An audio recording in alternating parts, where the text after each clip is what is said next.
காலை வணக்கம். முதல் பார்வை செய்தி தொகுப்பை வழங்குவதற்காக நான் ஆஷ்லி பிஜாய். முதலில் தலைப்புச் செய்திகளை பார்க்கலாம். வெளிப்படையான வரி விதிப்பு முறைக்கான தளத்தை இன்று தொடங்கி வைக்கிறார் பிரதமர். நேர்மையாக வரி செலுத்துவோருக்கு உதவும் என உறுதி.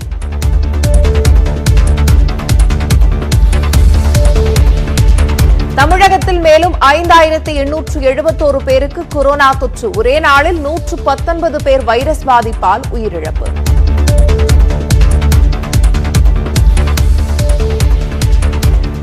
புதுச்சேரியில் செவ்வாய்க்கிழமைகளில் முழு ஊரடங்கு அமல். கடைகள் திறக்கும் நேரத்தையும் குறைத்து முதலமைச்சர் அறிவிப்பு.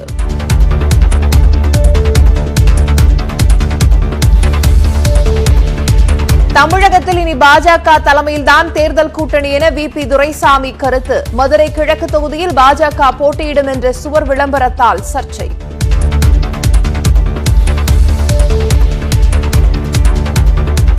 அதிமுக முதலமைச்சர் வேட்பாளர் குறித்து அமைச்சர்களிடையே முரண்பாடு. தேர்தல் நேரத்தில் கட்சி தலைமை முடிவெடுக்கும் என அதிமுக துணை ஒருங்கிணைப்பாளர் KP முனுசாமி விளக்கம்.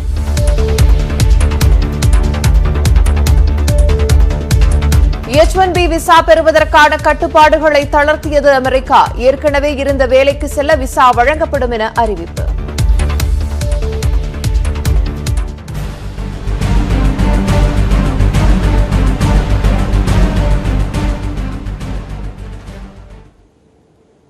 வெளிப்படையான வரி விதிப்பு முறை குறித்த தளத்தை பிரதமர் நரேந்திர மோடி இன்று தொடங்கி வைக்கிறார். நேர்மையாக வரி செலுத்துவோருக்கு இது உதவும் என்றும் பிரதமர் நரேந்திர மோடி தெரிவித்திருக்கிறார்.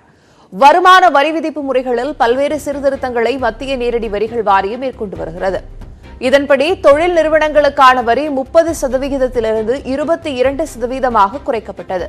புதிய உற்பத்தி நிறுவனங்களுக்கான வரி 15% குறைக்கப்பட்டது. இந்நிலையில் வெளிப்படையான வரி விதிப்பு முறை நேர்மையானவர்களை கௌரவித்தல் என்ற புதிய தளத்தை பிரதமர் நரேந்திர மோடி இன்று காணொலி காட்சி மூலம் தொடங்கி வைக்கிறார்.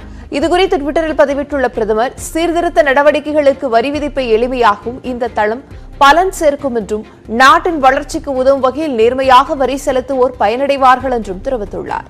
இன்றைய நிகழ்ச்சியின் போது வருமான வரித்துறையின் முதன்மை தலைமை ஆணையர்கள் மற்றும் தலைமை ஆணையர்கள் மத்தியில் பிரதமர் உரையாற்ற உள்ளார். உலகம் முழுவதும் அனைத்து வகையான அமைதி காப்பு நடவடிக்கைகளையும் கொரோனா பெருந்தொற்று பாதிக்க செய்துள்ளதாக ஐநா பாதுகாப்பு சபையில் இந்தியா தெரிவித்திருக்கிறது.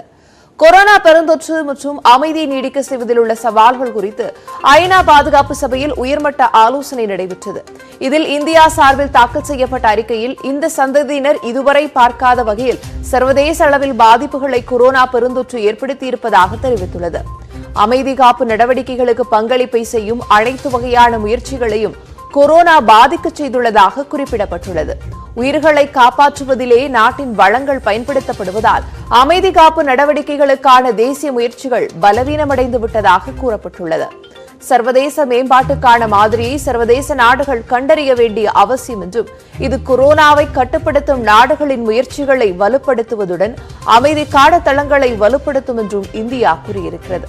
உலகமே நெருக்கடியில் இருந்தாலும் அமைதி காப்பு நடவடிக்கைகள் அவசியம் என்றும் இந்தியா குறிப்பிட்டுள்ளது.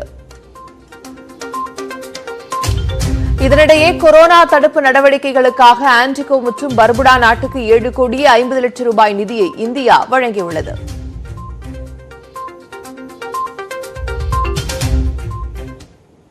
தமிழகத்தில் அடுத்த சட்டப்பேரவை தேர்தலில் பாஜக தலைமையில்தான் கூட்டணி அமையும் என அந்த கட்சியின் மாநில துணைத் தலைவர் VP துரைசாமி கூறியிருப்பது விமர்சனத்திற்கு ஆளாகியுள்ளது.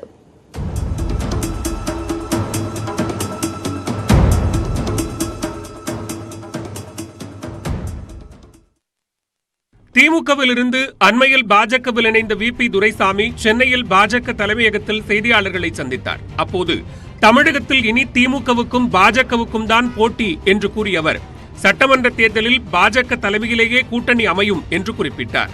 DMK vs ADMK என்று போன வாரம் வரை நிலைப்பாடு இருந்தது. கடந்த சட்டமன்ற உறுப்பினர் மாண்புமிகு கு.க. செல்வம் சேர்ந்ததுக்கு பிறகு BJP vs DMK என்ற நிலை மாறி இருக்கிறது. இது எங்களுக்கு வளர்ச்சி. நாங்கள் வேகமாக வளர்ந்து கொண்டிருக்கிறோம். எங்களை யார் அனுசரித்து செல்கிறார்களோ, நாங்கள் யார் பக்கம் இருக்கிறோமோ அந்த கூட்டணி வெல்லும், ஆட்சி அமைக்கும். தலைமையிலான கூட்டணி தலைமை நாங்கள் தான், பாஜக தலைமையிலான கூட்டணி தான். ஆமையா, நாங்கள் கவர்மெண்ட் ஆஃப் நேஷனல் பார்ட்டி. இந்த விவகாரம் அதிமுக பாஜக இடையே கூட்டணி அமைவதில் சிக்கல் ஏற்படுமா என்ற கேள்வி எழுந்துள்ள நிலையில், ஆனால் மாநில தலைவர் எல் முருகனோ அல்லது பாஜக தலைமையோ கூறியிருந்தால் மட்டுமே இது பற்றி தங்களால் கருத்து கூற முடியும் என அமைச்சர் ஜெயக்குமார் கூறியுள்ளார். அவர் அவங்க கட்சியில் ஜனநாயகம் இருக்குது, சரிதானா? ஜனநாயக அடிப்படையில் எல்லாரும் எல்லா கருத்து சொல்லுவாங்க.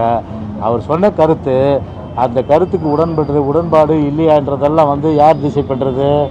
பிஜேபியினுடைய டெல்லியும் பிஜேபியினுடைய மாநில தலைமை.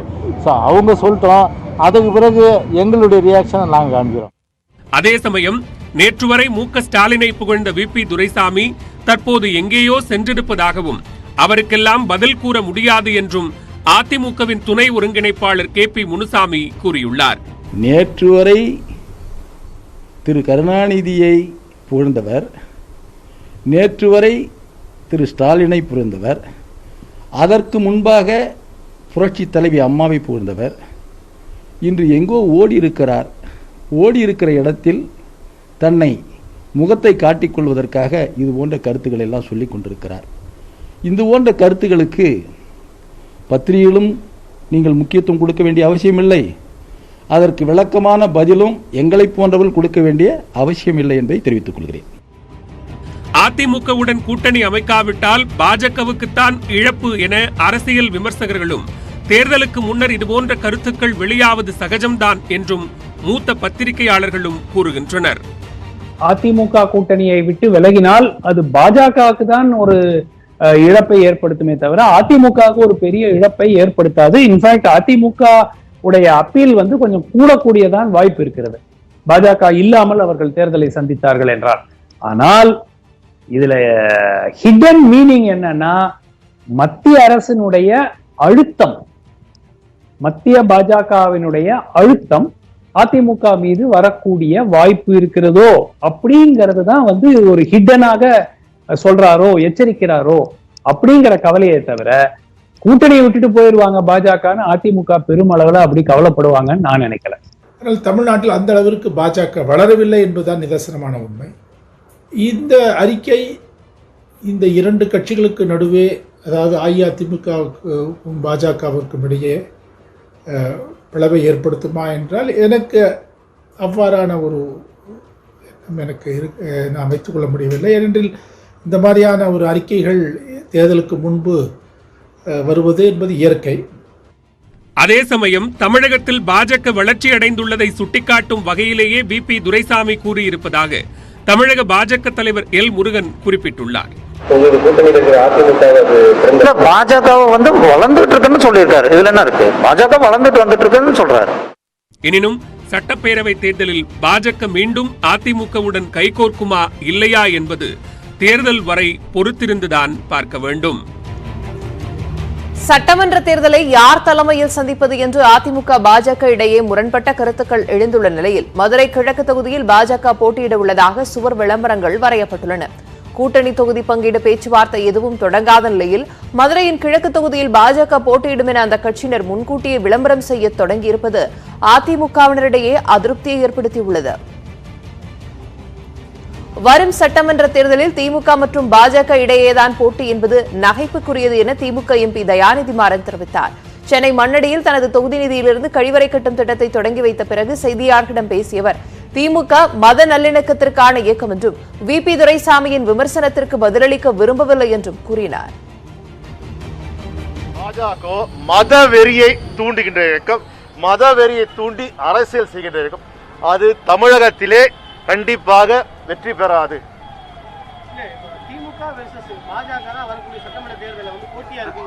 நான் மாஸ்க கட்டினா நான் சிரிக்கிறதுக்கு தெரியும். நான் சிரிச்சேன், உண்மையில சிரிக்கிறேன், எனக்கு வார்த்தையே வரல, அவ்வளவு சிரிப்பா இருக்கு. ஆனால் கூடா நட்பு கேளா முடி என்பது அஇஅதிமுக சரியான இது. அவர் சொன்னது போலது அதிமுக பாஜக சேர்ந்தாங்க. இப்ப அவர்களே ஒண்ணுமே இல்லை, வெற்றி வேற்று என்று நாங்க சொல்லல, இன்றைக்கு சொல்வது பாஜக. தொடர்ந்து விரைவுச் செய்திகளை பார்க்கலாம். தமிழகத்தில் ஞாயிற்றுக்கிழமை முழு ஊரடங்கு இருப்பது போல் புதுச்சேரியில் செவ்வாய்க்கிழமை தோறும் முழு ஊரடங்கு அமல்படுத்தப்படுவதாக முதலமைச்சர் நாராயணசாமி தெரிவித்துள்ளார். கொரோனா பரவல் குறித்து பேரிடர் மேலாண்மை கூட்டத்தை கூட்டி முதலமைச்சர் ஆலோசனை நடத்தினார்.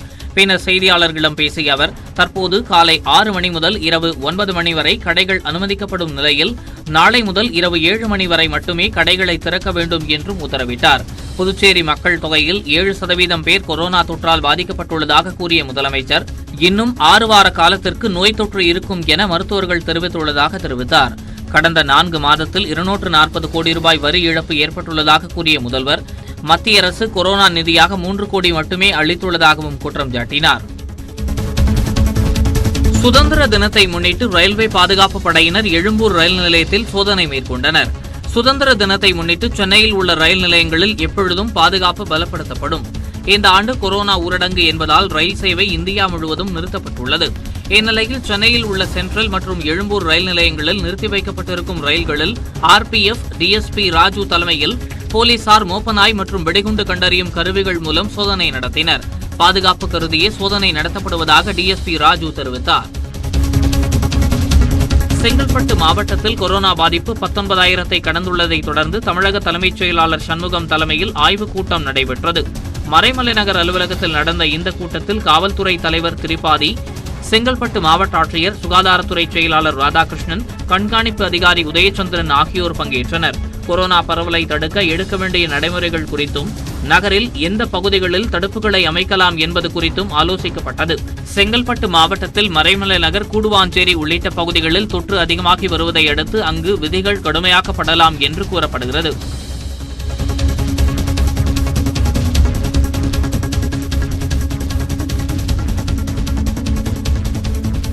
சட்டப்பேரவைக்குள் குட்கா கொண்டு வந்ததற்காக திமுக தலைவர் ஸ்டாலின் உட்பட 21 எம்எல்ஏக்கள் மீதான உரிமை மீறல் நோட்டீஸ் தொடர்பான வழக்கு விசாரணையை உயர்நீதிமன்றம் இன்றைக்கு ஒத்திவைத்தது.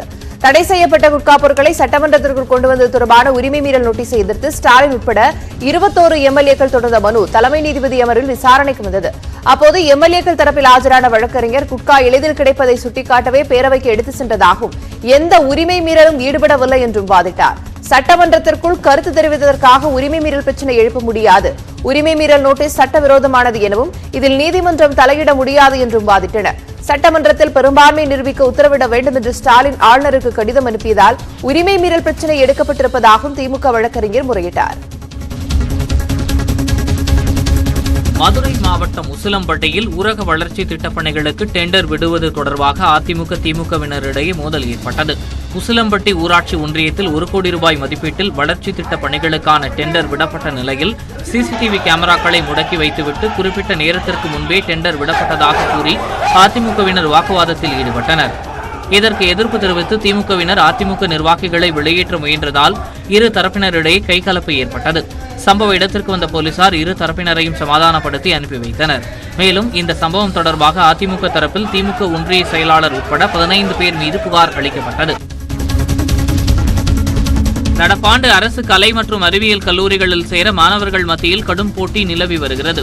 தமிழக அரசு கட்டுப்பாட்டில் இயங்கும் 109 கலை அறிவியல் கல்லூரிகள் மற்றும் அரசு நிதியுதவி பெறும் கலை அறிவியல் கல்லூரிகளில் மாணவர்கள் ஆன்லைன் மூலம் விண்ணப்பிக்கலாம் என உயர்கல்வித்துறை அறிவித்தது. இதன்படி கடந்த மாதம் 20ஆம் தேதி முதல் 31ஆம் தேதி வரை ஆன்லைன் மூலம் விண்ணப்பங்கள் பெறப்பட்டன. இதில் மொத்தமுள்ள 92,000 இடங்களுக்கு 3,17,000 மாணவர்கள் விண்ணப்பித்துள்ளனர். மாணவர்களுக்கான இடங்கள் ஒதுக்கீடு செய்வது குறித்து வழிகாட்டு நெறிமுறைகள் ஓரிரு நாளில் வெளியாகும் என உயர்கல்வித்துறை தெரிவித்துள்ளது. இந்த முறை எதிர்பார்த்ததை விட அதிக எண்ணிக்கையிலான மாணவர்கள் விண்ணப்பித்திருப்பதாக கல்வித்துறை வட்டாரங்கள் தெரிவித்துள்ளன. மதுரை திருமங்கலத்தில் கனரா வங்கியில் தனிநபர் இடைவெளியின்றி ஏராளமான மக்கள் ஒரே நேரத்தில் முண்டியடித்து சென்றதால் அங்கு கொரோனா பரவும் அபாயம் ஏற்பட்டுள்ளது. கிருஷ்ண ஜெயந்தி முடிந்து அடுத்த நாளான நேற்று வங்கி சேவைகளை பெற திருமங்கலத்தில் கனரா வங்கி, ஸ்டேட் மற்றும் இந்தியன் வங்கிகளில் கூட்டம் நிரம்பி வழிந்தது. அதிலும் கனரா வங்கியில் கூட்டத்தை கட்டுப்படுத்த முடியாமல் மக்களை வெளியே தள்ளி காவலாளி கதவை அடைத்தது பரபரப்பை ஏற்படுத்தியது.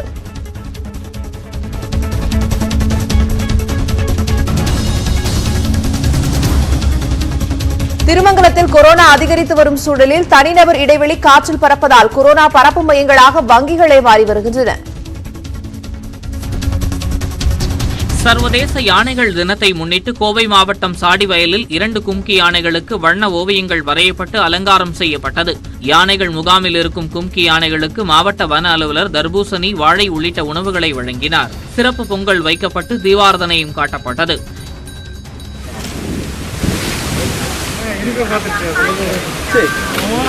இதேபோல் மயிலாடுதுறையில் உள்ள மாயூரநாதர் கோவில் யானை அபயாம்பாளுக்கும் சிறப்பு அலங்காரம் செய்யப்பட்டது. யானைக்கு கஜபூஜை செய்யப்பட்ட நிலையில் சிலர் பழங்களை அளித்தனர்.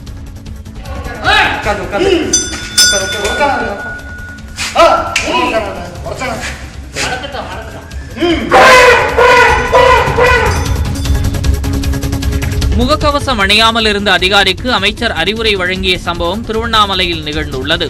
திருவண்ணாமலை மாவட்டம் ஆரணி கோட்டை வீதியில் மேற்கு ஒன்றிய அலுவலகத்திற்காக புதிய கட்டடம் அமைக்கும் பணி நடைபெற்று வருகிறது. இந்த பணியை அமைச்சர் சேவூர் ராமச்சந்திரன் ஆய்வு செய்தார். அப்போது முகக்கவசம் அணியாத உதவி பொறியாளர் ஒருவர் அமைச்சரிடம் கட்டட பணி குறித்து விளக்க முயற்சித்தார். அவரை தடுத்து நிறுத்திய சேவூர் ராமச்சந்திரன் முதலில் முகக்கவசம் அணிந்துவிட்டு தன்னுடன் பேசுமாறு அறிவுறுத்தினார். இதனையடுத்து அந்த அதிகாரி முகக்கவசம் அணிந்து வந்து விவரங்களை எடுத்துரைத்தார். பயிரிட்டு 3 மாதங்களாகியும் இதுவரை நெற்பயிர் முளைக்காததால் திருவண்ணாமலை மாவட்ட விவசாயிகள் கவலையடைந்துள்ளனர். போலூர், பெத்தரை, எட்டிவாடி உள்ளிட்ட பல்வேறு பகுதிகளைச் சேர்ந்த விவசாயிகள் களம்பூர் பகுதியில் உள்ள தனியார் உரக்கடையில் விதை நெல்லை வாங்கியுள்ளனர். தெலுங்கானாவிலிருந்து வரவழைக்கப்பட்ட அஞ்சு என்னும் விதை நெல்லை பயிரிட்டால் நல்ல லாபம் கிடைக்கும் என விளம்பரம் செய்த நிலையில் ஏப்ரல் 1 முதல் 10ஆம் தேதி வரை விவசாயிகள் நடவு செய்துள்ளனர். ஆனால் இதுநாள் வரை நெல் பயிர் வராததால் கவலையடைந்துள்ள விவசாயிகள் சம்பந்தப்பட்டவர்கள் மீது நடவடிக்கை எடுக்க வேண்டும் என கோரிக்கை விடுத்துள்ளனர். நாடு முழுவதும் மின்சார வாகனங்களை பேட்டரிகள் இல்லாமலேயே பதிவு செய்யலாம் என்று மத்திய சாலை போக்குவரத்து மற்றும் நெடுஞ்சாலைத்துறை அமைச்சகம் அறிவித்துள்ளது. நாட்டில் மின்சார வாகனங்களை ஊக்குவிக்க மத்திய அரசு நடவடிக்கை எடுத்து வருகிறது. இது தொடர்பான பரிந்துரைகள் மத்திய அரசுக்கு வந்தன. இதனையடுத்து அனைத்து மாநிலங்களின் போக்குவரத்து செயலாளர்களுக்கு சாலை போக்குவரத்து அமைச்சகம் கடிதம் எழுதியுள்ளது. அதில் பேட்டரிகள் பொருத்தப்படாமலேயே மின்சார வாகனங்களை விற்பனை செய்வதுடன் பதிவு செய்யலாம் என்று தெரிவிக்கப்பட்டுள்ளது. மேலும் பதிவின் போது எந்த மாதிரியான பேட்டரிகள் என்பதை தெரிவிக்க வேண்டியதில்லை என்றும் பேட்டரிகளை தனியாக வாங்கிக் கொள்ளலாம் என்றும் மத்திய அரசு தெரிவித்துள்ளது. மத்திய ஆயுஷ் அமைச்சர் ஸ்ரீபத் நாயக்கிற்கு கொரோனா தொற்று உறுதியாகியுள்ளது. மத்திய ஆயுஷ் அமைச்சர் ஸ்ரீபத் நாயக் கொரோனா பரிசோதனை மேற்கொண்டதில் அவருக்கு தொற்று இருப்பது உறுதியானதை அடுத்து தனது வீட்டில் தனிமைப்படுத்திக் கொண்டார். கடந்த சில நாட்களாக தன்னுடன் தொடர்பில் இருந்தவர்கள் தனிமைப்படுத்திக் கொள்வதோடு தேவையான முன்னெச்சரிக்கை நடவடிக்கைகளை எடுத்துக் கொள்ளவும் அமைச்சர் அறிவுறுத்தியுள்ளார். யோகா பயிற்சி செய்பவர்களுக்கு வைரஸ் பாதிப்பு ஏற்படுவதற்கான வாய்ப்பு குறைவாக இருப்பதாக அமைச்சர் ஸ்ரீபத் நாயக் கருத்து தெரிவித்திருந்தது குறிப்பிடத்தக்கது.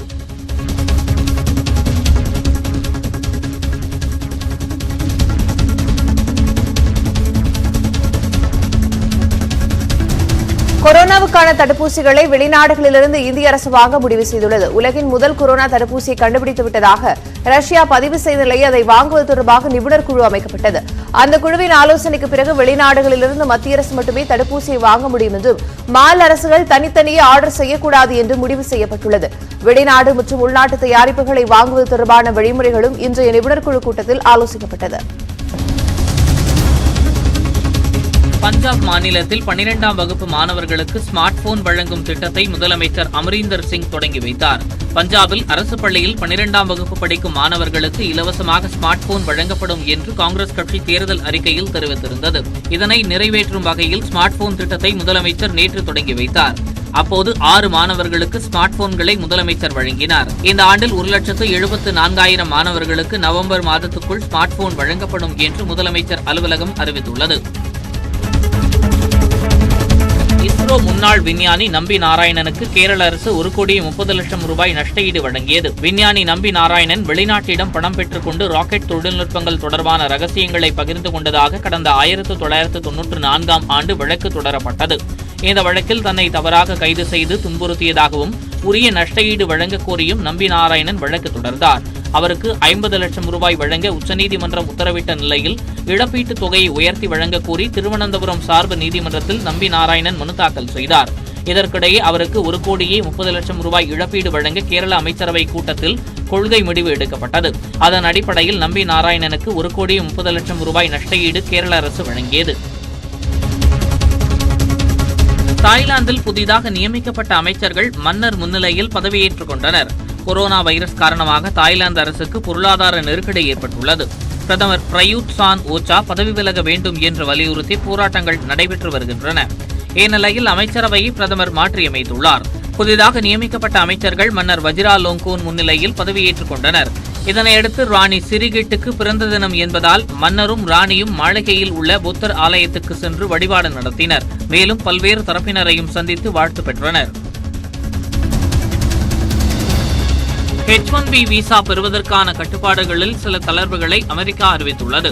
அமெரிக்காவில் வேலையின்மை அதிகரித்துள்ள நிலையில் H-1B மற்றும் L-1 விசாக்கள் மூலம் அமெரிக்காவுக்குள் வருவதற்கு இந்த ஆண்டு இறுதி வரை தடை விதித்து அதிபர் டொனால்டு டிரம்ப் கடந்த ஜூன் 22ஆம் தேதி உத்தரவிட்டார். இது இந்தியர்களுக்கு கடும் பாதிப்பை ஏற்படுத்தியிருந்தது.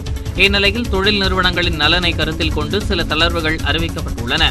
ஏற்கனவே இருந்த நிறுவனத்தில் ஏற்கனவே இருந்த பொறுப்புக்கு மீண்டும் வருவதாக இருந்தால் விசா வழங்கப்படும் என வெளியுறவுத்துறை அறிவித்துள்ளது. இதற்காக 5 விதிமுறைகள் வகுக்கப்பட்டுள்ளது. இதில் குறைந்தபட்சம் 2 விதிகளுக்குட்பட்டு இருந்தால் விசா வழங்கப்படும். இதன் மூலம் இந்தியர்கள் நிம்மதியடைந்துள்ளனர். தமிழகத்தில் கொரோனாவால் பாதிக்கப்பட்டவர்களின் எண்ணிக்கை 3,14,000 கடந்துள்ளது. உயிரிழப்பு எண்ணிக்கை தொடர்ந்து உச்சத்தில் உள்ளது. சுகாதாரத்துறை வெளியிட்டுள்ள செய்திக்குறிப்பில் தமிழகத்தில் ஒரே நாளில் 5,871 பேர் பாதிக்கப்பட்டுள்ளதாக கூறப்பட்டுள்ளது. இதனால் ஒட்டுமொத்த பாதிப்பு 3,14,520 அதிகரித்துள்ளது. சென்னையில் தொடர்ந்து 6வது நாளாக தொற்று பாதிப்பு 1000க்கும் கீழே சென்றுள்ளது.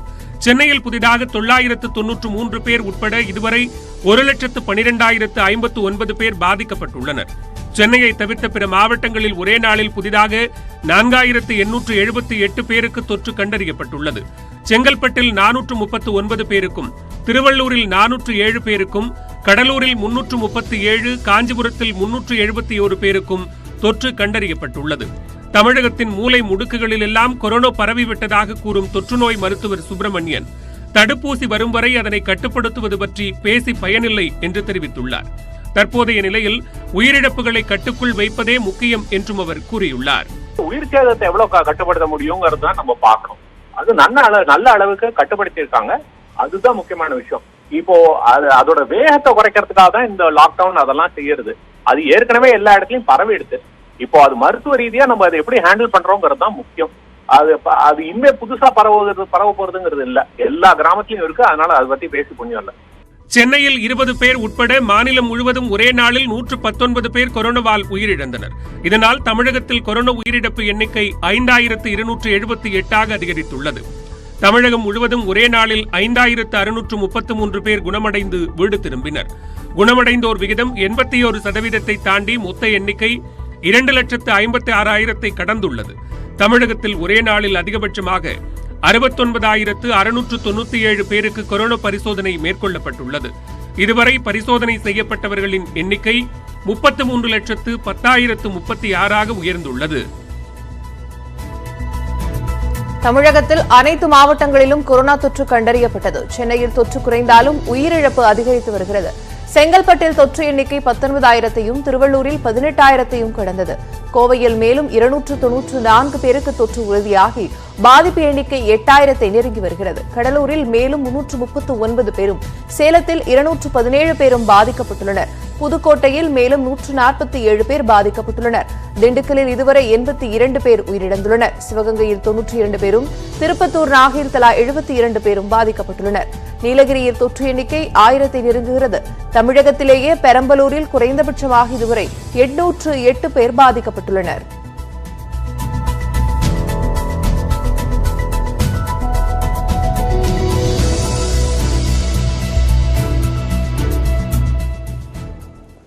தங்கத்தின் விலை தொடர்ந்து அதிகரித்து வந்த நிலையில் கொரோனா மருந்து தொடர்பான தகவல்களால் விலை குறைய தொடங்கியிருக்கிறது.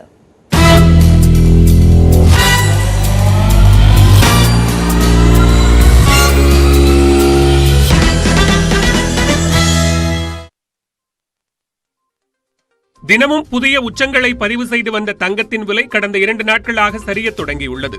புதன்கிழமை மாலை நிலவரப்படி சென்னையில் ஆபரண தங்கத்தின் விலை 1 கிராம் 138 ரூபாய் குறைந்து 5,104 ரூபாயாகவும், சவரன் 1,104 ரூபாய் குறைந்து 40,832 ரூபாயாகவும் உள்ளது. அதேபோன்று வெள்ளியின் விலை கிராம் 7 ரூபாய் 50 காசுகள் குறைந்து 75 ரூபாய் 30 காசுகளாக உள்ளது. கடந்த வெள்ளிக்கிழமை காலை நிலவரப்படி ஒரு சவரன் தங்கம் 43,360 இருந்த நிலையில் புதன்கிழமை காலை நிலவரப்படி 3,256 ரூபாய் குறைந்து 40,104 ரூபாய்க்கு விற்பனையானது. ஆனால் மாலையில் ஒரு சவரன் 728 ரூபாய் அதிகரித்து 40,832 வர்த்தகம் நிறைவடைந்தது. இதனால் தங்கம் விலை குறையும் வேகத்தில் சற்று சறுக்கல் ஏற்பட்டது. கடந்த வெள்ளிக்கிழமை மாலை நிலவரப்படி 1 கிராம் தங்கம் 5,416 ரூபாயாக இருந்த நிலையில் தற்போது 5,013 ரூபாயாக குறைந்ததால் கடந்த 4 தினங்களில் 1 கிராம் தங்கத்தின் விலை 312 ரூபாயும் சவரனுக்கு 2,496 ரூபாயும் குறைந்துள்ளது. கடந்த வெள்ளியன்று 1 கிராம் வெள்ளியின் விலை 83 ரூபாய் 60 காசுகளாக இருந்த நிலையில் தற்போது 70 ரூபாய் 30 காசுகளாக உள்ளதால் கடந்த 4 தினங்களில் 1 கிராம் வெள்ளியின் விலை 8 ரூபாய் 30 காசுகளும் கட்டி வெள்ளி 8,300 ரூபாயும் குறைந்துள்ளது.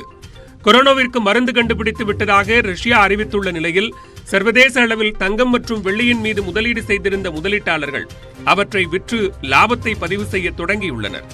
இதன் காரணமாகவே தங்கத்தின் விலை பன்மடங்கு குறைந்துள்ளது. தடுப்பூசி கண்டுபிடிச்சாச்சு வேர்ல்டு லெவலில், அதில் ரஷ்யாவில் வெளியிட்டாங்க. ப்ளஸ் இந்தியாவில் பார்த்தோம்னா 3வது கட்ட ட்ரையல் நடந்துகிட்டு இருக்கு. ஸோ இதெல்லாம் வந்தாச்சு அப்படின்னா இன்னும் கொஞ்சம் குறையிறதுக்கு உண்டான வாய்ப்புகள் இருக்குது. அது வரைக்கும் பார்த்தோம்னா கோல்டில் இன்வெஸ்ட் பண்ணிட்டு இருக்கவங்க இப்போ அடுத்த ஷேர்ஸ் எல்லாமே ஃபார்மா கம்பெனி அந்த மாதிரி மாற ஆரம்பிக்கும். ஸோ இப்போ கோல்டு ரேட்டிங்கான கொஞ்சம் குறைஞ்சி இந்த ஏற்றம் இறக்கம்ன்றது இன்னொரு 1 வாரத்துக்கு அப்படியே இருக்கும். அதுக்கப்புறம் திருப்பி ஏறுவதற்கு உண்டான வாய்ப்புகள் அதிகமாக காணப்படும். குறிப்பாக தங்கத்தின் மீதான முதலீட்டில் ETF எனப்படும் வகையில் முதலீட்டாளர்கள் அதிக அளவில் விற்பனை செய்துள்ளனர். டாலரின் மதிப்பு அதிகரித்ததும் சர்வதேச சந்தையில் தங்கத்தின் விலை குறைய முக்கிய காரணமாக பார்க்கப்படுகிறது.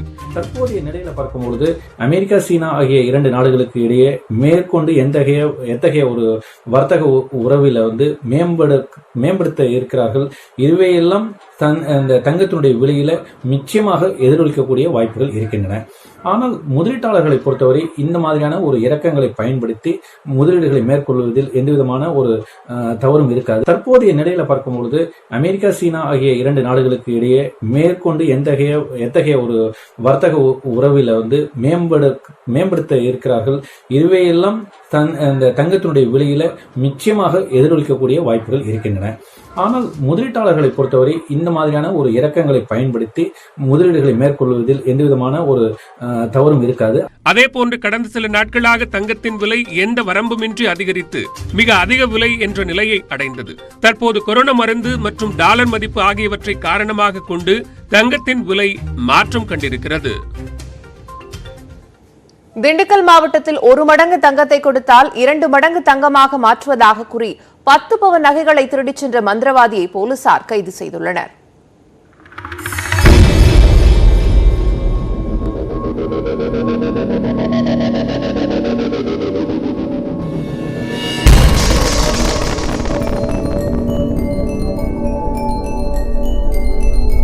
திண்டுக்கல் மாவட்டம் நத்தம் அருகே கோசுக்குறிச்சி கரையூரைச் சேர்ந்தவர் மலைச்சாமி விவசாயி. 3 மாதங்களுக்கு முன்பு இவரிடம் திருச்சி மாவட்டம் மலம்பட்டியைச் சேர்ந்த குமரேசன் என்பவர் 1 மடங்கு நகை கொடுத்தால் 2 மடங்கு நகையாக ஆக்கித் தருவதாக ஆசை வார்த்தை கூறியுள்ளார்.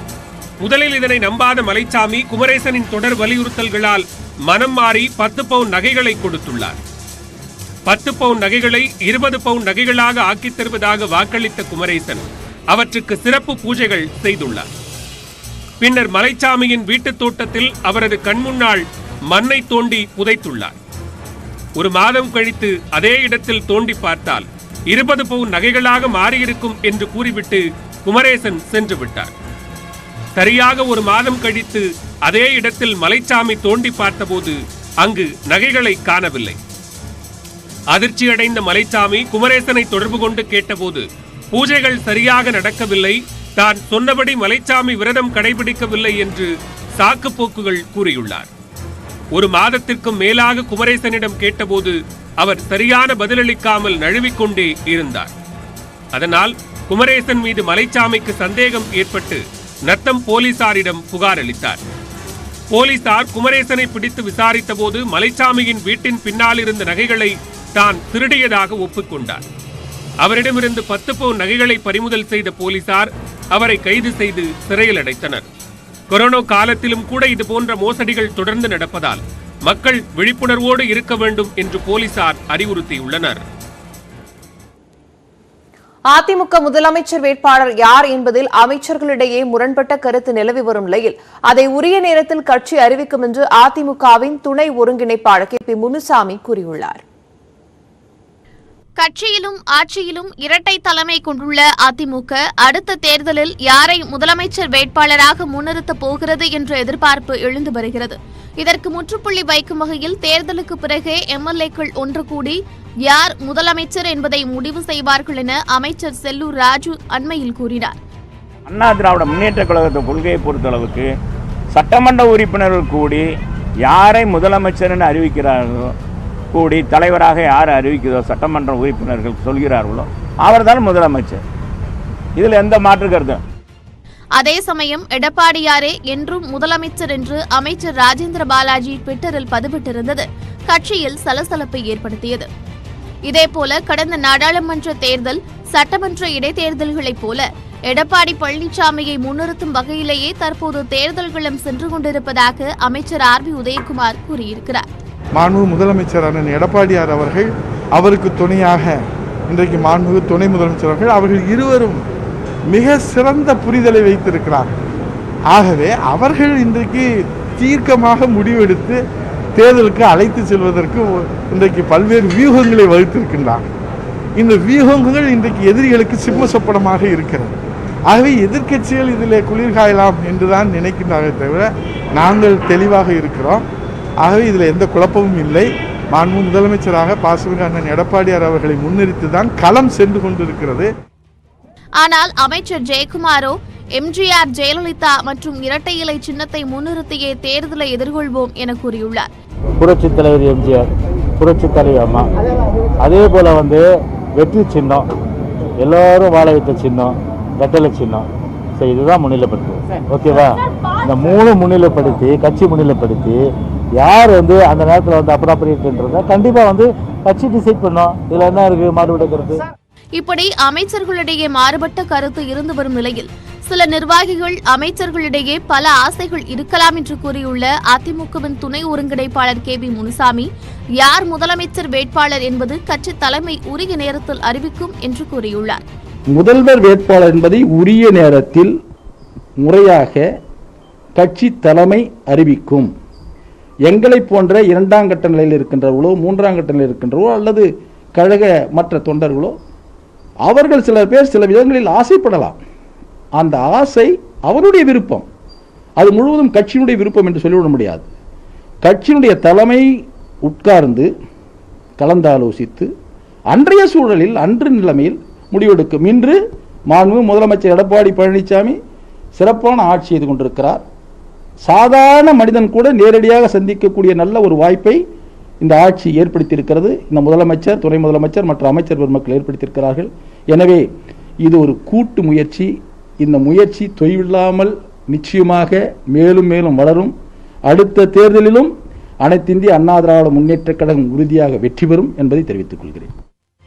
தேர்தலுக்கு இன்னும் பல மாதங்கள் இருக்கும் நிலையில் யார் முதலமைச்சர் வேட்பாளர் என்பது தற்போதைய புயலை கிளப்பியிருப்பது அதிமுகவில் சலசலப்பை ஏற்படுத்தியுள்ளது. கொரோனா தொற்று பரவல் காரணமாக உயர்கல்வி நிறுவனங்கள் மூடப்பட்டுள்ள நிலையில் கல்வி கட்டணம் செலுத்த முடியாதவர்களுக்கு அபராதம் விதிப்பது, போக்குவரத்து கட்டணம் செலுத்த நிர்பந்திப்பது போன்ற நடவடிக்கை பெற்றோரிடையே அதிர்ச்சியை ஏற்படுத்தியுள்ளது. சென்னையில் உள்ள பிரபல கல்லூரி ஒன்று மாணவர்களுக்கு அனுப்பியுள்ள சுற்றறிக்கை நியூஸ் 18ற்கு பிரத்யேகமாக கிடைத்திருக்கிறது. 21ஆம் தேதி அனுப்பப்பட்டுள்ள இந்த சுற்றறிக்கையில் மாணவர்களின் இந்த ஆண்டிற்கான கல்வி கட்டணம் விவரங்கள் தெரிவிக்கப்பட்டுள்ளன. அதில் போக்குவரத்து கட்டணமாக 60,000 ரூபாய் நிர்ணயிக்கப்பட்டுள்ளது. கல்லூரிகள் மூடப்பட்டுள்ள நிலையில் போக்குவரத்து கட்டணம் 5,000 ரூபாய் வரை அதிகரிக்கப்பட்டுள்ளது.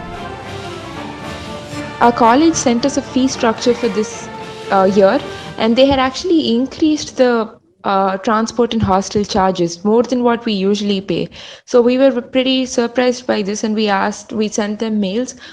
And a few weeks later, they responded saying they sent us a new revised fee structure, and in that they had only reduced the additional amount and had made it similar to last year. So we were still not happy, and we mailed them saying how we shouldn't be made to pay anything at all because we're not going to be attending college through bus or hostels this year. இதேபோல மற்றொரு கல்லூரியில் 2.5 லட்சம் ரூபாய் கட்டணம் செலுத்த உத்தரவிடப்பட்டுள்ளது. ஆய்வகம் உள்ளிட்ட வசதிகளை பயன்படுத்தாத நிலையில் கட்டணத்தை குறைக்க வேண்டும் என்ற மாணவர்களின் கோரிக்கை நிராகரிக்கப்படுகிறது. இதோடு மட்டுமல்லாமல் குறித்த காலத்தில் கட்டணம் செலுத்தவில்லை என்றால் 12% அபராதம் விதிக்கப்படும் என கல்லூரி நிர்வாகம் அச்சுறுத்துவதாக மாணவர்கள் வருத்தம் தெரிவிக்கின்றனர். நான் மணிப்பால் இன்ஸ்டிடியூட் ஆஃப் கம்யூனிகேஷனோட ஸ்டூடெண்ட். எங்கள் காலேஜ் எங்ககிட்ட 2,50,000 2,50,000 ஃபீஸ் வாங்கணும்னு சொல்லியிருக்காங்க. அவங்கக்கிட்ட இவ்வளோ கெஞ்சி பார்த்துட்டோம், இவ்வளோ சொல்லி பார்த்துட்டோம், ஆனால் கம்மி பண்ண வேணாம்னு சொல்கிறாங்க. எங்களுக்காக லேப் ஃபெசிலிட்டிஸ், ஸ்டூடியோஸ் ஒன்றுமே யூஸ் ஆகாது, ஆனால் எல்லாக்காகவும் ஃபீஸ் வாங்குறாங்க. பிரேக்கப் என்னது, ஃபீஸ் ஸ்ட்ரக்சர் என்னன்னு கேட்டால் இன்னும் நீங்கள் எது கேட்குறீங்க, உங்களுக்கு கேட்கறதுக்கு உரிமை இல்லைன்னு சொல்கிறாங்க. இந்த மாதிரி இவ்வளோ ஸ்டூடெண்ட்ஸ் இருக்காங்க, இவ்வளோ கஷ்டப்பட்டுட்டு இருக்காங்க, 4.5 மாதமாக வேலை இல்லை, எவ்வளோ பேரண்ட்ஸ் வீட்லேயே உட்காந்துருக்காங்க, அவங்களோட சேவிங்ஸால் அவங்களால சாப்பிட முடியுது. ஆனால் இந்த மாதிரி நேரத்தில் ஒன்றுமே புரியாமல் ஃபுல் ஃபீஸ் வாங்குறாங்க. 2,50,000 ₹1 கூட கம்மி பண்ண மாட்டாங்கன்னு சொல்கிறாங்க. கடந்த ஜூலை மாதம் சென்னை உயர்நீதிமன்றம் தனியார் கல்வி நிறுவனங்கள் 75% கட்டணத்தை வசூலிக்க அனுமதி அளித்தது. அதில் 40% கட்டணத்தை ஆகஸ்ட் 31ஆம் தேதிக்குள்ளும் மீதி தொகையை கல்வி நிறுவனங்கள் செயல்பட தொடங்கிய 2 மாதங்களில் வசூலிக்கலாம் எனவும் நீதிமன்றம் உத்தரவிட்டது. ஆனால் சில கல்வி நிறுவனங்கள் குறிப்பிட்ட நேரத்தில் கட்டணம் செலுத்தவில்லை எனில் அபராதம் செலுத்த வேண்டும் என அறிவித்துள்ளன. கொரோனா தொற்று பரவல் காரணமாக பெற்றோர்கள் பலர் பொருளாதார நெருக்கடிக்கு ஆளாகி இருக்கக்கூடிய இந்த சூழலில் கல்வி நிறுவனங்கள் இதுபோன்ற கல்வி கட்டண வசூல் காரணமாக மாணவர்களின் கல்வி என்பது தடைபடக்கூடிய சூழல் என்பது ஏற்பட்டிருக்கிறது. இவ்விவகாரத்தில் தமிழக அரசு உடனடியாக தலையிட்டு இதை முறைப்படுத்த வேண்டும் என்பதே பெற்றோர்கள் மற்றும் மாணவர்களின் கோரிக்கையாக உள்ளது. ஒளிப்பதிவாளர் சேகருடன் தமிழரசி, நியூஸ் 18 தமிழ்நாடு. திருவண்ணாமலை மாவட்டம் ஜவ்வாது மலையில் உள்ள பழமை வாய்ந்த நீர்மத்தி மரம் காண்போரை ஆச்சரியத்தில் ஆழ்த்துகிறது. அது என்ன நீர்மத்தி மரம் என்பதை இந்த தொகுப்பில் பார்க்கலாம்.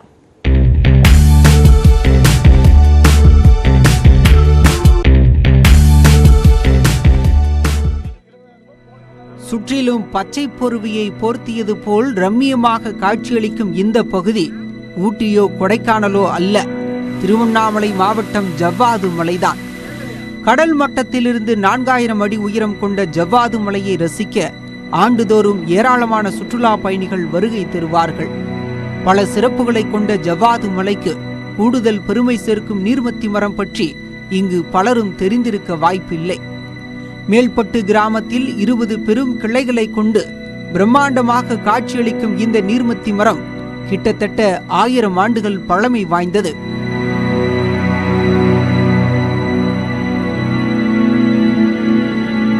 ஆசியாவிலேயே மிக பழமையான மரங்களில் ஒன்றாக கருதப்படும் நீர்மத்தி மரத்தை 15 பேர் ஒன்றிணைந்தால் மட்டும்தான் கட்டிப்பிடிக்க முடியும்.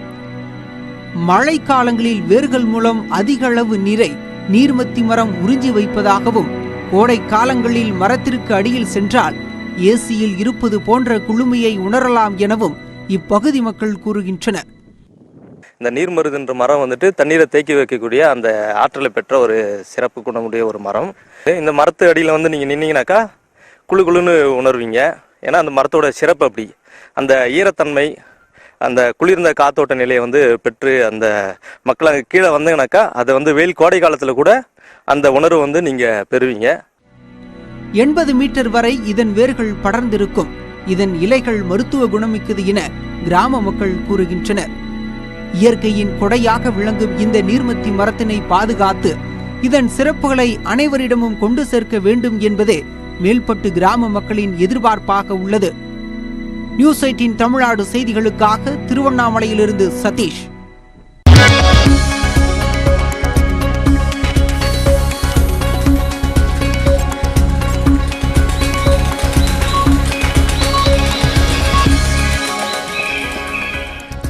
இனி நம்மூர் செய்திகள் சிலவற்றை சுருக்கமாக பார்க்கலாம். ஒசூர் அருகே தேன்கனிக்கோட்டையில் 5000 ரூபாய் லஞ்சம் வாங்கி கல்வித்துறை அதிகாரி கைது செய்யப்பட்டார். மறைந்த முன்னாள் அரசு பள்ளி தலைமை ஆசிரியரின் ஓய்வூதிய பணத்தை பெற்றுத்தர அவரது மகன் கிஷோர்குமார் என்பவர் கெலமங்கலம் வட்டார கல்வி அலுவலகத்தில் பணிபுரியும் பாலாஜியை நாடியிருக்கிறார். அப்போது அவர் 5000 ரூபாய் லஞ்சம் கேட்டதால் இதுகுறித்து லஞ்ச ஒழிப்பு போலீசாருக்கு அவர் புகார் அளித்தார். இந்நிலையில் ரசாயனம் கலந்த பணத்தை பாலாஜி பெறும்போது மறைந்திருந்த போலீசார் அவரை கைது செய்தனர். சென்னை அடுத்த சிட்லப்பாக்கம் பேரூராட்சியில் புதிதாக அமைக்கப்பட்ட 3 ஆழ்துளை கிணறுகளை மக்கள் பயன்பாட்டிற்காக சட்டமன்ற உறுப்பினர் எஸ். ராஜா தொடங்கி வைத்தார். ஜட்ஜ் காலனி, காமராஜர் தெரு மற்றும் வள்ளியம்மை தெரு என 3 இடங்களில் எம்எல்ஏ தொகுதி மேம்பாட்டு நிதியிலிருந்து 6 லட்சம் ரூபாய் செலவில் 3 ஆழ்துளை கிணறுகள் அமைத்து மின்விசையுடன் கூடிய சின்டெக்ஸ் தொட்டிகளை எம்எல்ஏ எஸ். ராஜா அமைத்துக் கொடுத்துள்ளார். புதுக்கோட்டையில் புதிதாக கட்டப்பட்ட தமிழக வாழ்வுரிமை கட்சி அலுவலகத்தை 90 வயது ஆதரவற்ற முதியவர் ஒருவர் திறந்து வைத்தார். புதுக்கோட்டை அண்ணாசிலை அருகே தமிழக வாழ்வுரிமை கட்சியின் மாவட்ட அலுவலகம் கட்டப்பட்டுள்ளது. இந்த அலுவலகத்தை வித்தியாசமான முறையில் திறக்க கட்சி நிர்வாகிகள் திட்டமிட்டனர். இதன்படி குடும்பத்தினரால் கைவிடப்பட்ட முதியவர்களை கௌரவிக்கும் விதமாக 90 வயது முதியவர் ஒருவர் அழைத்து வரப்பட்டு கட்சி அலுவலகம் திறக்கப்பட்டது. இதற்கு பொதுமக்கள் வரவேற்பு தெரிவித்தனர். திருவாரூர் மாவட்டத்தில் சுதந்திர தினத்தை முன்னிட்டு முன்னெச்சரிக்கை நடவடிக்கையாக 23 பேரை போலீசார் கைது செய்தனர். மாவட்டம் முழுவதும் 240 போலீசார் பாதுகாப்பு பணியில் ஈடுபட்டுள்ளனர். 11 இடங்களில் சோதனைச் சாவடி அமைத்து கண்காணிக்கப்பட்டு வருகிறது. மேலும் முத்துப்பேட்டை கடலோர பகுதியில் 24 மணி நேரமும் கடலோர காவல்படையினர் ரோந்து பணியில் ஈடுபட்டுள்ளனர். தேனியில் நில அபகரிப்பு குறித்து நடவடிக்கை எடுக்க கோரி இசைக்கலைஞர்கள் மேளதாளம் இசைத்தவாறு ஆட்சியர் அலுவலகத்திற்கு மனு அளிக்க வந்தனர். ஆண்டிப்பட்டியைச் சேர்ந்த இசைக்கலைஞர்கள் தங்களுக்கு சொந்தமான 7 ஏக்கர் நிலத்தை வழக்கறிஞர் சுரேஷ் மற்றும் தங்கவேல் ஆகியோர் அபகரிக்க முயல்வதாகவும் இது தொடர்பாக கூலிப்படையினரை ஏவி கொலை மிரட்டல் விடுப்பதாகவும் புகார் அளித்தனர். இது தொடர்பாக காவல் நிலையத்தில் புகார் அளித்தும் உரிய நடவடிக்கை எடுக்கப்படவில்லை என இசைக்கலைஞர்கள் குற்றம் சாட்டினர்.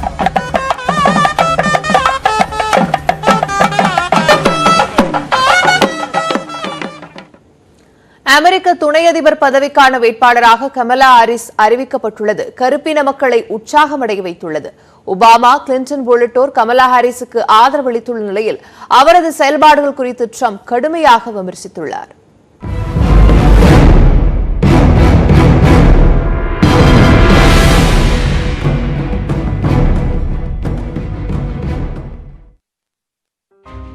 அமெரிக்காவின் அதிபர் வேட்பாளராக ஜனநாயக கட்சியால் முன்னிறுத்தப்பட்டுள்ள ஜோ பைடன் துணை அதிபர் பதவிக்கான வேட்பாளராக இந்திய வம்சாவளியைச் சேர்ந்த கமலா ஹாரிஸை தேர்வு செய்துள்ளார். ஜோ பைடனின் இந்த நடவடிக்கை அமெரிக்க அரசியல் வட்டாரத்தில் பெரும் தாக்கத்தை ஏற்படுத்தியுள்ளது. கமலா ஹாரிஸ் குறித்து கருத்து தெரிவித்துள்ள அமெரிக்க அதிபர் டொனால்டு ட்ரம்ப் வெற்றி பெற வாய்ப்புள்ளவர் என முன்னிறுத்தப்படுபவர்களில் ஒருவர்தான் கமலா என தெரிவித்துள்ளார். ஆனால் அவருடைய செயல்பாடுகளின் மூலம் அவர் தோல்வியடைவார் என்பதை மக்கள் அறிந்துள்ளதாகவும் அவர் விமர்சித்துள்ளார். இதுவரை 2 விழுக்காடு அளவுக்கே கமலாவின் செயல்பாடுகள் உள்ளதாகவும் ட்ரம்ப் விமர்சித்துள்ளார். Plus she was very, very nasty to one of the reasons that surprised me, she was probably nastier than even Pocahontas to Joe Biden. She was very disrespectful to Joe Biden, and it's hard to pick somebody that's that disrespectful. When she said things during the debates, during the Democrat primary debates, that were horrible about Sleepy Joe. Kamala துணை அதிபர் வேட்பாளராக அறிவிக்கப்பட்டுள்ளது குறித்து முன்னாள் அமெரிக்க அதிபர் Barack Obama மகிழ்ச்சி தெரிவித்துள்ளார். இதுகுறித்து ட்விட்டரில் பதிவிட்டுள்ள அவர் தனக்கு கமலா ஹாரிஸை நீண்ட காலமாக தெரியும் என்றும் அவர் வெற்றியடைய வேண்டும் என்றும் கூறியுள்ளார். மேலும் கமலா வேட்பாளராக அறிவிக்கப்பட்ட இந்த நாள் அமெரிக்காவுக்கு மிகச் சிறப்பான நாள் என்றும் ஒபாமா குறிப்பிட்டுள்ளார். துணை அதிபர் பதவிக்கு கமலா சிறப்பான தேர்வு என அமெரிக்க முன்னாள் அதிபர் கிளின்டன் கருத்து தெரிவித்துள்ளார். ஜோ பைடன் மற்றும் கமலா ஹாரிஸ் இணைந்து வலுவான கூட்டணியை உருவாக்கியுள்ளதாகவும் கிளின்டன் தனது ட்விட்டர் பக்கத்தில் தெரிவித்துள்ளார். அனைத்து பெண்கள், கருப்பின மற்றும் தெற்காசிய பெண்களும் பெருமிதம் கொள்ள வேண்டிய தருணம் என பிரபல நடிகை பிரியங்கா சோப்ரா ட்விட்டரில் பதிவிட்டுள்ளார். அவர் மட்டுமின்றி கருப்பினத்தைச் சேர்ந்த நடிகைகள் பலரும் கமலா ஹாரிஸுக்கு வாழ்த்து தெரிவித்து வருகின்றனர். துணை அதிபர் வேட்பாளராக கமலா ஹாரிஸ் அறிவிக்கப்பட்டுள்ளது அமெரிக்க வாழ் இந்தியர்களிடம் உற்சாகத்தை ஏற்படுத்தியுள்ளது. அமெரிக்க வரலாற்றில் முதல் முறையாக கருப்பின பெண் ஒருவர் துணை அதிபர் பதவிக்கான வேட்பாளராக அறிவிக்கப்பட்டுள்ளது உலகம் முழுவதும் உள்ள கருப்பின மக்களுக்கு உற்சாகத்தை அளித்திருக்கிறது. அமெரிக்க துணை அதிபர் வேட்பாளராக அறிவிக்கப்பட்ட கமலா ஹாரிஸ் நம்ம ஊருக்கார பொண்ணு என பல்வேறு தரப்பினரும் வாழ்த்து தெரிவிக்கின்றனர். சென்னைக்கும் கமலா ஹாரிஸிற்கும் உள்ள நெருங்கிய தொடர்பு குறித்து இப்போது பார்க்கலாம்.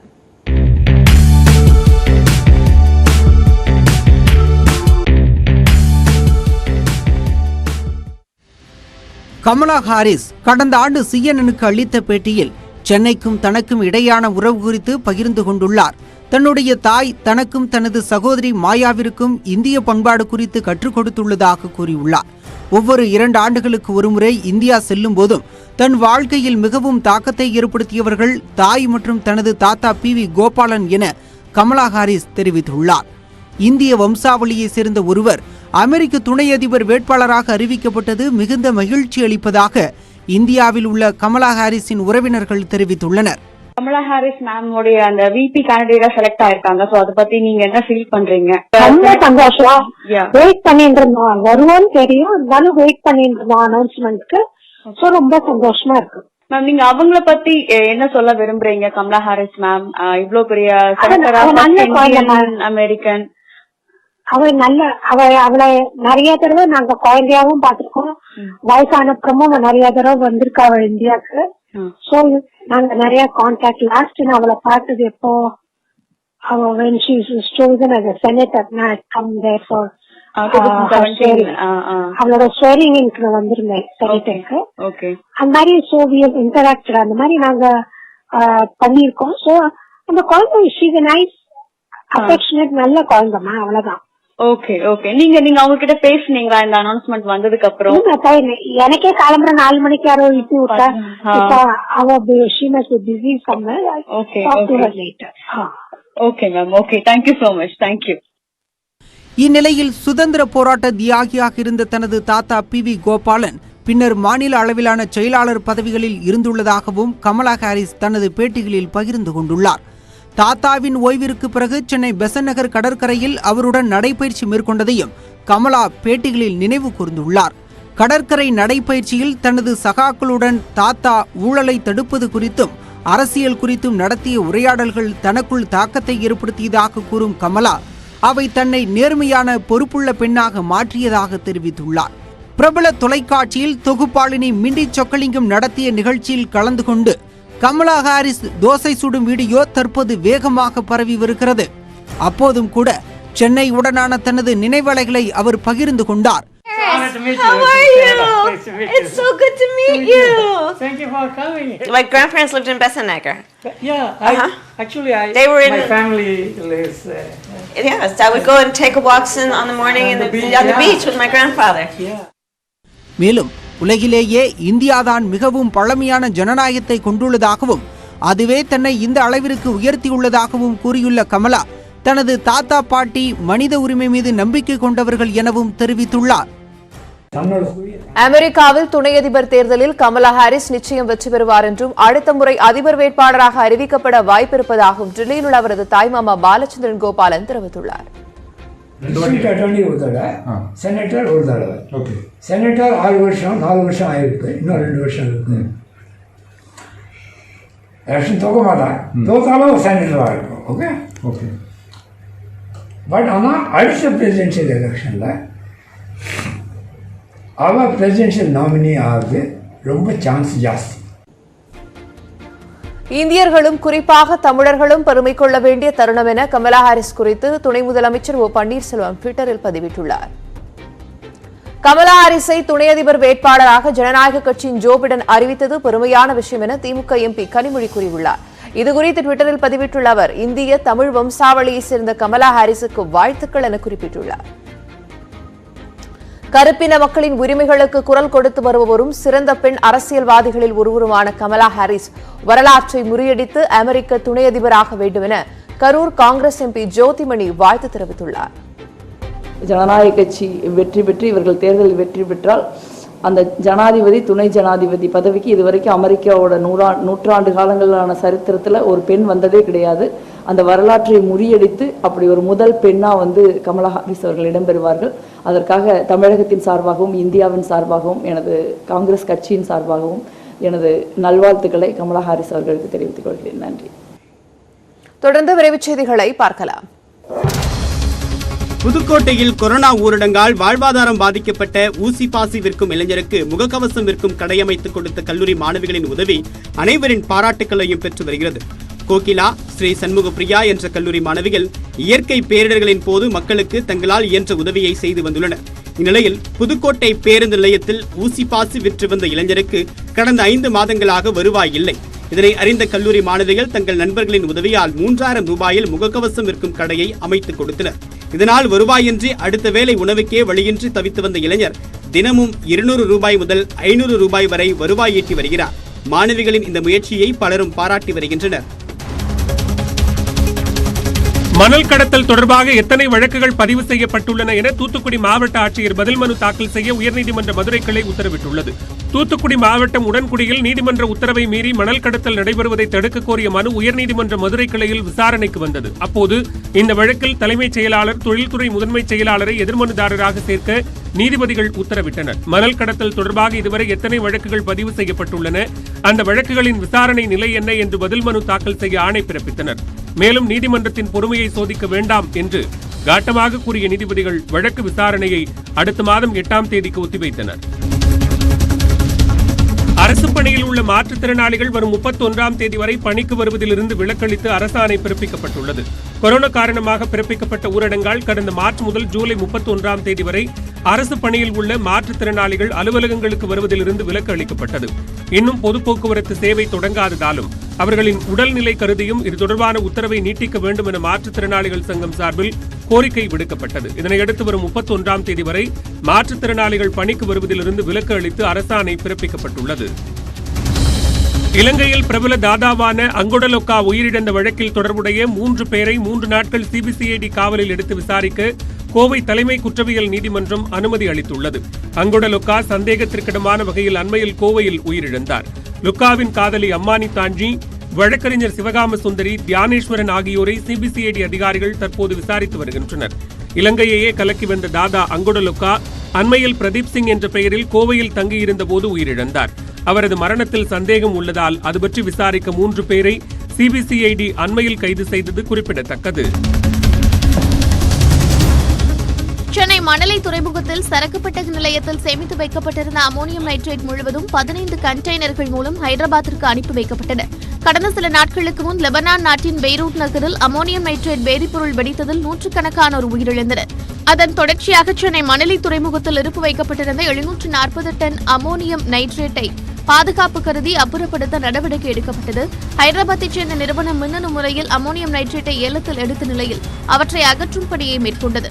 கடந்த 9ஆம் தேதி 10 கண்டெய்னர்களில் 181 டன் அமோனியம் நைட்ரேட்டும், செவ்வாய்க்கிழமை 12 கண்டெய்னர்களில் 229 டன் அமோனியம் நைட்ரேட்டும் ஹைதராபாத்திற்கு எடுத்துச் செல்லப்பட்டன.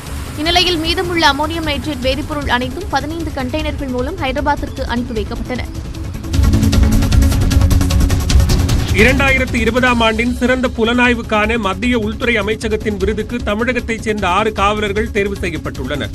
குற்ற வழக்குகளை சிறப்பாக புலனாய்வு செய்யும் காவலர்களுக்கு 2018ஆம் ஆண்டு முதல் மத்திய உள்துறை அமைச்சகத்தின் சார்பில் விருது வழங்கப்படுகிறது. இந்நிலையில் இந்த ஆண்டுக்கான விருதுக்கு நாடு முழுவதிலும் இருந்து 121 பேர் தேர்வு செய்யப்பட்டுள்ளனர்.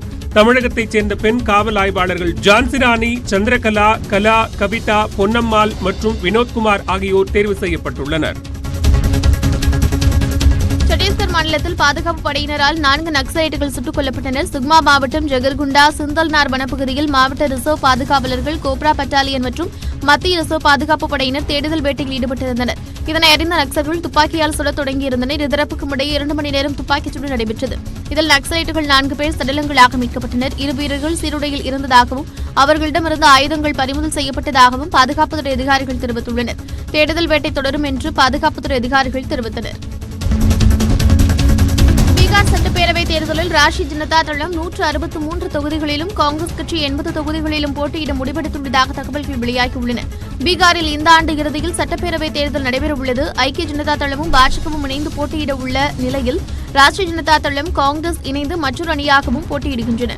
இந்நிலையில் காங்கிரஸ் கூட்டணியில் தொகுதி பங்கீடு முடிவடைந்து விட்டதாகவும், காங்கிரஸ் 80 தொகுதிகளிலும், ராஷ்டிரிய ஜனதா தளம் 163 தொகுதிகளிலும் போட்டியிட முடிவு செய்துள்ளதாகவும் தகவல்கள் வெளியாகியுள்ளன. மத்திய பிரதேச மாநிலம் சட்னா மாவட்டத்தில் 7 மணி நேரம் இடைவிடாத பெய்த மழையால் சாலைகள் தெரியாத அளவுக்கு திரும்பும் திசையெல்லாம் வெள்ளக்காடாக காட்சியளிக்கிறது. அங்குள்ள நகோத் என்ற காவல் நிலையத்தில் நிறுத்தி வைக்கப்பட்டிருந்த இருசக்கர வாகனங்கள் முழுகும் அளவுக்கு மழைநீர் குளம் போல தேங்கி நிற்கிறது. காவல் நிலையத்தில் மழைநீர் சூழ்ந்தாலும் அங்குள்ள காவலர்கள் கால்களை தரையில் வைக்காமல் பணியை மும்முரமாக செய்து வந்தனர். தாழ்வான பகுதிகளில் தண்ணீர் சூழ்ந்ததால் படிக்கட்டுகளில் தண்ணீர் வழிந்து ஓடி அருவிகளைப் போல காட்சியளித்தது. சில இடங்களில் சாலைகளில் இடுப்பளவுக்கு தண்ணீர் தேங்கி நிற்கிறது.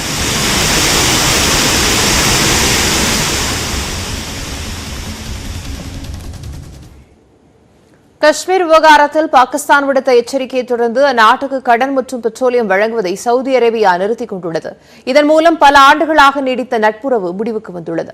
பாகிஸ்தானும் சவுதி அரேபியாவும் நட்பு நாடுகளாக இருந்து வந்தன. பாகிஸ்தானுக்கு 22,000 கோடி ரூபாயை கடனாக வழங்குவதாகவும் 24,000 கோடி ரூபாய் அளவுக்கு பெட்ரோலியத்தை கடனுக்கு பெற்றுக்கொள்ளலாம் என்றும் கடந்த 2018ஆம் ஆண்டு நவம்பரில் சவுதி அரேபியா அறிவித்தது.